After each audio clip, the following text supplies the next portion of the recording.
하나님은 마치 이제 아버지의 마음이 없는 것처럼 너무나 쉽게 아브라함에게 한 가지를 요청합니다.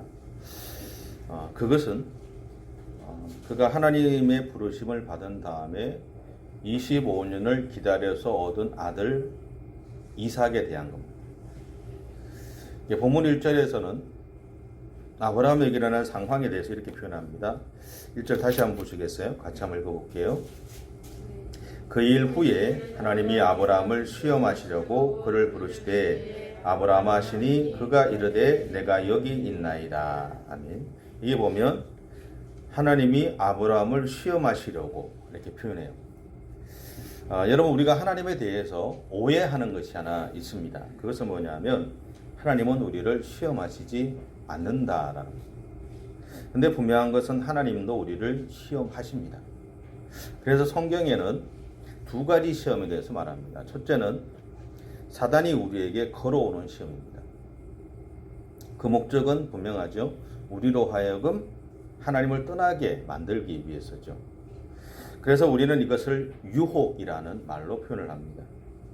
그리고 이것은 우리가 살아가면서 수없이 부딪히는 것들 중에 하나이죠. 두 번째는 뭐냐면 하나님이 우리에게 행하시는 시험입니다. 근데 이것의 목적이 뭐냐면 하나님이 이것을 통해서 우리가 가진 신앙을 증명해 보이기를 원하신다. 그래서 이것을 다른 말로 표현하면 테스트라고 표현합니다. 같은 시험이지만 하나는 유혹이라고 표현할 수 있고요. 하나는 테스트라고 표현할 수 있습니다. 성경에 보면 구약에 보면 욥이 겪었던 것이 대표적인 하나님의 시험입니다. 그게 테스트라죠. 그러니까 하나님이 우리가 하나님을 향해서 가지고 있는 신앙을 증명해 보이기 위한 시간. 그것이 하나님이 우리에게 행하시는 시험이라는 거죠. 그런데 우리에게도 이러한 시험이 있습니다.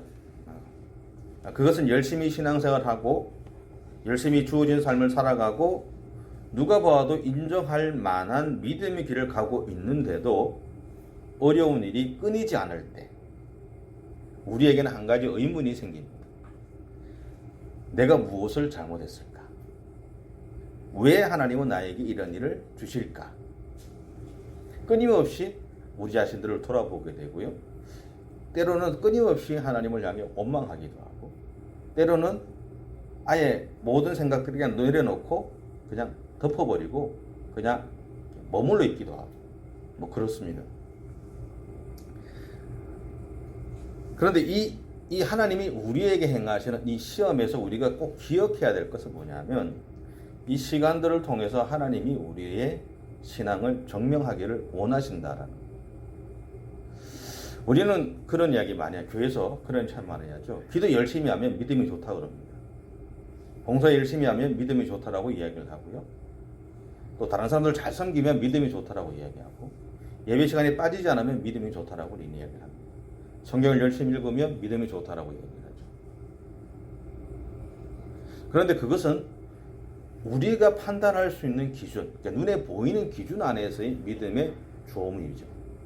근데 정작 그 사람이 믿음이 좋으냐 안 좋으냐는 누가 알 수 있을까요?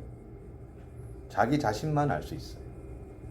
자기가 왜 기도를 열심히 하는지, 자기가 왜 예배 시간에 빠지지 않는지, 자기가 왜 봉사를 많이 하는지 그거는 자기만 압니다.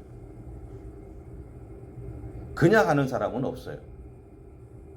다 이유가 있고 목적이 있습니다. 자기만 알아요. 그런데 정말 하나님이 어느 순간 우리의 삶에서 우리가 기대하지 않았던 모습이나 상황을 연출하셔서 우리를 그렇게 몰아가실 때는 이유가 있다는 거예요. 네가 그렇게 이야기하는 너의 신앙을 나에게 한번 증명해 보라는 거예요. 그럴 때는 하나님이 아버지 같지 않죠. 굉장히 낯선 존재 같죠, 하나님. 근데 하나님이 우리에게 가끔씩 우리가 하나님을 향해 갖고 있는 그 신앙을 증명하기를 원하고 계신다는 거예요. 그때 우리가 해야 되는 것은 하나님의 뜻에 우리의 생각을 굴복시켜야 한다. 여러분, 100세에 얻은 아들입니다. 그 아들을 통해서 아브라함은 재롱도 받고요. 재미도 빠졌어요. 어른들이 늘 하시는 이야기 중에 하나가 뭐냐면 자식을 키울 때는 그렇게 이쁜지 몰랐대요. 자기 자식을 키울 때는 매도 들고 다 했어요.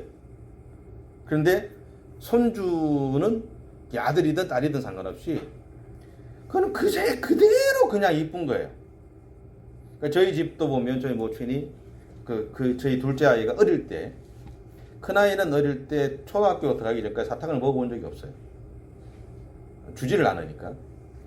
근데 작은 놈은 태어나면서부터 할머니하고 같이 있다 보니까 엄마나 아빠한테 사탕을 달라거나 뭘 이렇게 달라거나 우리는 안 주거든요. 그럼 어디를 가느냐? 사라져요. 그럼 할머니한테 가. 그러니까 할머니는 줘요. 근데 또 제가 모친을 가만히 보면 제가 어릴 때 생각해 보면 몸이 안 좋은 건 안 줬거든요. 근데 손주는 줘요. 이게 몸에 좋고 안 좋고의 개념이 이미 떠나버리는 거예요. 그냥 그 자체가 좋기 때문에 준다는 거예요. 아브라함이 100세의 아들을 얻었다는 거는요, 그런 의미예요. 그냥 내 아들이 아니고요, 손주 같은 거. 눈에 넣어도 아프지 않은 아들. 그런데 그러한 인간적인 욕망, 마음들을 아브라함이 하나님의 명령 앞에 내려놓고요, 자기의 모든 생각들을 하나님의 뜻에 순종하게 됩니다. 그런 아브라함을 위해서 하나님은 이삭을 대신할 제물을 직접 준비하셨어요. 우리가 읽었던 성경에. 여러분, 이것이 우리가 하나님에게 하나님의 명령에 순종함에 대해서 하나님이 우리에게 주시는 은혜라는 겁니다. 결국 하나님의 시험이라는 것은 우리를 난처하게 하시기 위한 것이 아니라 우리에게 하나님의 은혜를 주시고자 하시는 사랑이라고 표현할 수 있습니다. 그러므로 오늘 아브라함에게 일어난 것은 순종의 시험이라고 표현할 수 있죠. 하나님의 명령에 순종한 아브라함에게는요, 모리아 땅에 있는 산에 가는 이 3일 동안 그 시간이 그의 인생에서 가장 고통스러운 시간이었을 거예요. 성경에는 한 줄로 나와요. 하나님의 명령을 듣고 그 다음날 준비해서 가는. 하나님의 명령을 듣고 그 밤을 아브라함이 똔누로 세웠다는 것은 우리가 다 생각할 수 있죠. 똔누로 세웠지만 그 시간은요, 1초 1초가 그에게는 고통이었을 거예요. 송곳으로 찌르는 아픔들이 계속 있었을 거고, 수많은 갈등들이 있었던 시간이었을 거고, 그리고 다 준비해서 아들과 함께 가는데 아들은 천진난만하고 함께 가는 두 종들도 천진난만해요. 그것을 보는 것이 아픔이었고 고통이었어요. 그런데 아브라함은요, 자신 안에 있는 그런 고통들을 드러내지 않았습니다. 자신 안에 있는 그 아픔들을 드러내지 않을 만큼 성숙한 사람이 아브라함이다. 근데 저하고 이렇게 아브라함을 비교해 보니까 저는 그렇지 않더라고요. 내가 아프면 드러내더라고요. 저는 그런 사람이더라고요.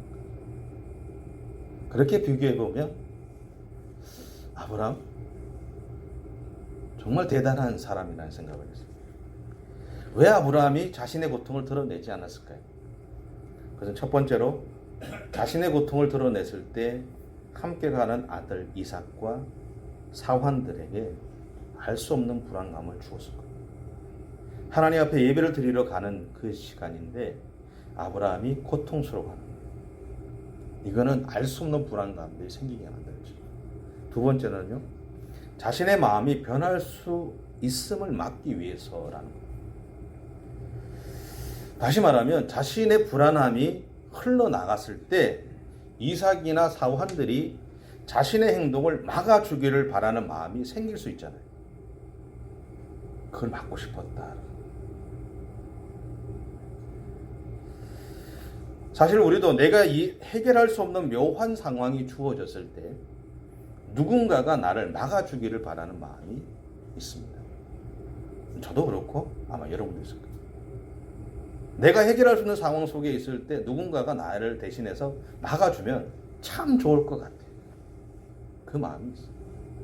아브라함도 하나님 앞에 순종해서 그가 가지만 아들이나 사환들이 막아준다면 자기는 순종했잖아요. 이 사람들이 막았을 뿐이지 핑계가 있잖아요. 그 마음을 막고 싶었다. 그래서 자기 안에 있는 아픔을 드러내지 않은 거예요. 저는 이러한 생각들 속에서 오늘 아브라함의 믿음에 대해서 생각해 보고자 합니다. 첫째는 5절에 보시면 5절 같이 한번 읽어볼까요? 시작. 이에 아브라함이 종들에게 이르되 너희는 나귀와 함께 여기서 기다리라. 내가 아이와 함께 저기 가서 예배하고 우리가 너희에게로 돌아오리라 하고. 아멘. 모리아 땅에 있는 산. 그러니까 예전에는 그냥 모리아 산이라고 표현했습니다. 그런데 모리아 산인지 아닌지는 사실은 몰라요. 성경의 표현대로 하면 모리아 땅에 있는 어느 산입니다. 그 산에 도착한 아브라함이 사원들에게 이렇게 얘기합니다. 너희는 나귀와 함께 여기 머물러 하라는 거예요. 여기서 기다려라. 내가 아이와 함께 가서 예배하고 우리가 너희에게로 돌아오겠다. 아브라함은 하나님에게 자기의 아들을 제물로 드리기 위해서 왔습니다. 그런데 내가 아이와 함께 예배를 드리고 우리가 다시 돌아오겠다라고 얘기하는 거예요. 이것은 하나님을 향한 그의 믿음의 고백인 동시에 종들의 방해를 막기 위한 조치였을 겁니다. 히브리서 11장 1절에 이런 말씀이 있죠. 믿음은 바라는 것들의 실상이고 보지 못하는 것들의 증거다. 아브라함이 지금 이 종들에게 했던 이 이야기는 아브라함이 그들에게 보여주는 믿음입니다. 정말 아이를 죽일 수도 있고 같이 돌아오지도 못할 수도 있지만 그러나 그 마음 속에 이런 고백들 속에는 뭐가 있냐면 하나님이 자기가 했던 이 고백대로 자기와 아들 이삭에게 그리고 사환들에게 응답해 주실 것을 기대하는 마음이 믿음이 여기에 포함되어 있다라는 거예요. 우리의 눈에 보이지 않지만 하나님을 믿고 신뢰함으로 믿음으로 순종할 때 하나님은 나의 소원을 외면하지 않으시는 아버지시라는 겁니다. 그리고 하나님은 비록 아무것도 없고 능력 없는 목사라 할지라도 목사의 입에서 나온 말을 믿음으로 받아들이는 성도들에게 신실하게 응답하시는 분입니다. 두 번째로 이삭이 이렇게 묻습니다. 두 번째는요. 나무는 이끌이와 번제할 어린 양은 어디 있습니까? 7절 끝에 나오죠. 이삭이 이르되 불과 나무는 있거니와 번제할 어린 양은 어디 있습니까? 8절 보시면 아브라함이 이르되 내 아들아 번제할 어린 양은 하나님이 자기를 위해 친히 준비하시리라. 계속해서 아브라함은요 자신의 상황이 아니라 하나님을 향한 그의 믿음을 고백하고 있는 겁니다. 물론 이 순간 아브라함은 죽고 싶었을 거예요. 보이지 않잖아요. 알 수가 없잖아요. 알 수 있는 명확하게 보이는 것은 내가 사랑하는 이 아들을 하나님의 제물로 드려야 한다는 사실이에요. 그것만 보여지는 거예요. 나머지 그가 아들한테 이야기하는 것, 하나님이 번제물 직접 준비하실 거야? 사원들에게 이야기했던 것, 우리가 가서 예배 드리고 우리가 함께 돌아올 거야? 눈에 보이지 않아요. 보이는 거는 아들은 죽인다는 거예요. 그런데 그 현실 속에서 아브라함은 이렇게 대답하는 거예요. 하나님이 준비하신다. 아브라함에게 있어서 이 말은요, 1차적으로는 하나님이 준비하신 제물이 바로 너야 라는 말일 거예요. 2차적으로는요, 그 이면에 하나님을 향한 아브라함의 기대감이 있는 거예요. 보이지 않아요. 알 수 없어요. 현실은 하나님 앞에 드릴 제물은 너야. 그게 현실이에요.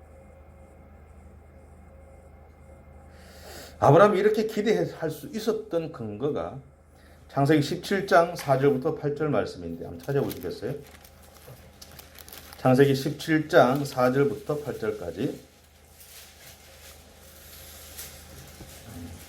조금 우리 길지만 같이 한번 읽어볼게요. 4절부터 8절까지 시작. 보라, 내 언약이 너와 함께 있으니 너는 여러 민족의 아버지가 될지라. 이제 후로는 네 이름을 아브라함이라 하지 아니하고 아브라함이라 하리니 이는 내가 너를 여러 민족의 아버지가 되게 함이니라. 내가 너로 심히 번성하게 하리니 내가 네게서 민족이 나게 하며 왕들이 네게로 나아오리라. 내가 내 언약을 나와 너 및 네 대대 후손 사이에 세워서 영원한 언약을 삼고 너와 네 후손의 하나님이 되리라. 내가 너와 네 후손에게 네가 거류하는 이 땅 곧 가나안 온 땅을 주어 영원한 기업이 되게 하고 나는 그들의 하나님이 되리라. 아브라함은 자신에게 이렇게 약속하신 하나님의 약속을 기억하고 있었어요. 그리고 하나님이 분명히 그것을 이루실 것을 믿고 있었어요. 그러기에 번제 쏠 제물을 하나님이 준비하실 것이다.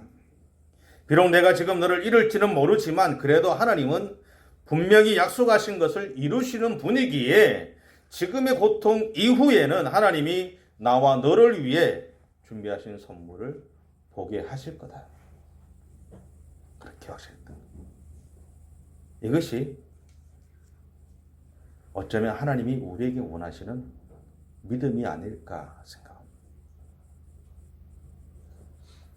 여러분 오늘 본문 13절과 14절에 보시면요. 아브라함의 믿음의 선포가 실제로 이루어지는 것을 보게 됩니다. 13절, 14절 같이 한번 읽을게요. 아브라함이 눈을 들어 살펴본즉 한 순양이 뒤에 있는데 뿔이 숲풀에 걸려 있는지라. 아브라함이 가서 그 순양을 가져다가 아들을 대신하여 번제로 드렸더라. 아브라함이 그 땅 이름을 여호와 이레라 하였으므로 오늘날까지 사람들이 이르기를 여호와의 산에서 준비되리라 하더라. 아멘. 그리고 17절, 18절을 보시면요. 창세기 17장 4절부터 8절까지 하나님이 약속하신 것이 이제야 실제적으로 아브라함 때에 이루어지고 그의 후손 때에 이루어지는 약속으로 실제로 실천되기 시작하게 되는 출발점을 보게 해요. 하나님이 약속하셨는데 그 약속이 실제로 우리의 삶에서 이루어지는 순간은 내가 하나님이 나를 시험하시는 테스트하는 그 시간들을 통해서 내가 갖고 있는 신앙을 그분 앞에 증명해 보여드렸을 때 그때부터 이루어지기 시작한다라는 거예요. 세 번째로 아브라함이 이삭과 함께 제단을 쌓고요. 제단 위에 나무를 깔아둔 다음에 이삭을 올려놓습니다. 결박해서 올렸습니다. 그때 이삭이 깨달았어요. 아버지가 이야기한 하나님이 준비하신 제물이 자기라는 것. 이삭은 갓난 아이가 아닙니다. 자기의 의사가 분명하고요. 힘이 있는 아이였어요.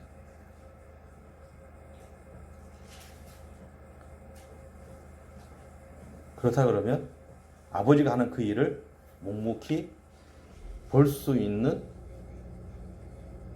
상황은 아니죠. 치고 나갈 수 있잖아요. 근데 참 여기에서 뭐가 있냐면 이삭이 아버지의 그 행동에 순종하더라. 어쩌면요, 이삭이 거절했으면 아브라함이 그 일을 할 수 있었을까요? 못했을까요? 이삭이 막았으니까 나는 순종하려 했는데 내 아들이 막았으니까 나는 하나님을 순종했으니까 가만히 있었어요. 아브라함의 순종에는요, 아들 이삭의 순종함이 있었던 거예요. 아브라함 칼을 들고요, 아들을 향해 내치죠. 내칩니다. 칼만 들고 이러고 있는 게 아니에요. 그냥 내려치고 있는 거예요. 그때 하나님이 천사를 통해 그의 팔을 붙잡으세요. 그리고 12절에서 이렇게 이야기합니다. 12절 같이 보겠습니다. 사자가 이르시되 그 아이에게 네 손을 대지 말라. 그에게 아무 일도 하지 말라. 네가 네 아들 네 독자까지도 내게 아끼지 아니하였으니 내가 이제야 네가 하나님을 경외하는 줄을 아노라. 바로 이 순간 하나님은요, 왜 이런 일을 시켰는지에 대해서 아브라함에게 자신의 마음을 보여주신 거예요. 하나님은 아브라함이 하나님 자신을 향한 사랑의 깊이가 얼마나 깊은지를 알고 싶으셨던 겁니다. 오늘 우리의 삶에서 하나님이 행하시는 테스트가 있다면 하나님은 그 시간들을 통해서 내가 하나님을 향한 사랑의 깊이가 얼마나 깊은지를 알고 싶다라는 거예요. 여러분, 자녀들을 부부 사이에도 마찬가지고 부모 자녀 사이도 마찬가지지만 부부끼리도 사랑한다고 이야기하지 않으면, 행동하지 않으면 알아요. 마음으로는 알아요. 그런데 늘 뭐가 있냐면, 정말 사랑하나? 자녀들을 또요, 부모가 자신들을 향해서 사랑한다고 이야기해 주지 않고 사랑하는 어떤 모습들을 자꾸 이렇게 보여주지 않으면 정말 부모가 나를 사랑하나? 우리 옛날에 다리 밑에 죽었다 그러잖아요. 그런 것처럼 그런 의구심들이 마음 한구석에 있어요. 하다못해 우리라는, 그러니까 인간이라는 우리들 안에도 그런 마음이 있는데 하나님 안에는 없겠습니까? 모르셔서 하나님이 그걸 요구하시는 게 아니잖아요. 너희 입으로 한번 고백해 보라는 거예요. 너희 삶으로 정말 나를 향한 그 마음이 얼마나 깊은지 한번 드러내 보라는 거예요. 마음으로 하지 말고 삶으로 한번 드러내보고 너희 어려운 상황들 속에서 나를 향한 너희 믿음들을 한번 드러내기 위한 싸움도 해보라는 거예요.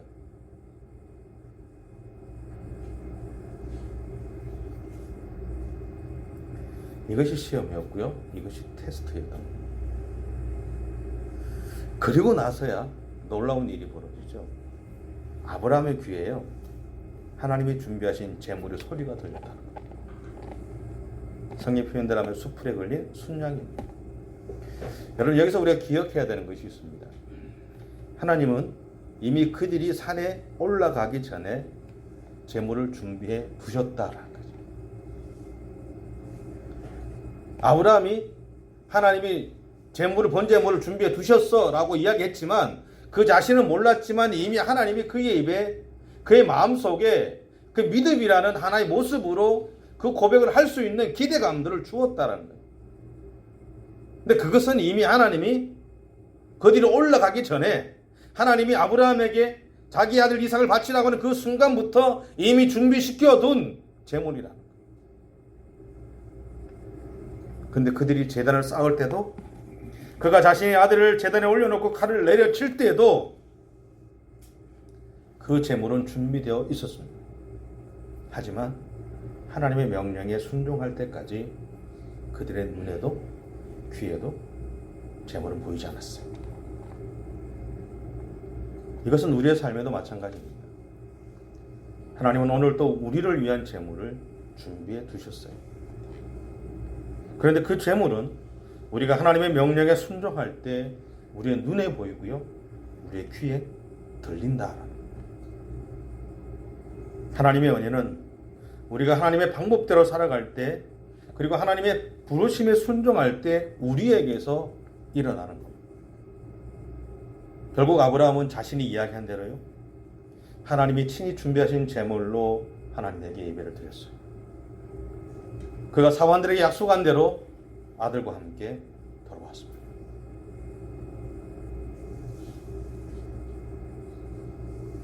이것은 아브라함의 믿음의 결과였고 그의 믿음이었어요. 오늘 저도 그렇고 여러분도 그렇고 우리 안에도 이러한 믿음이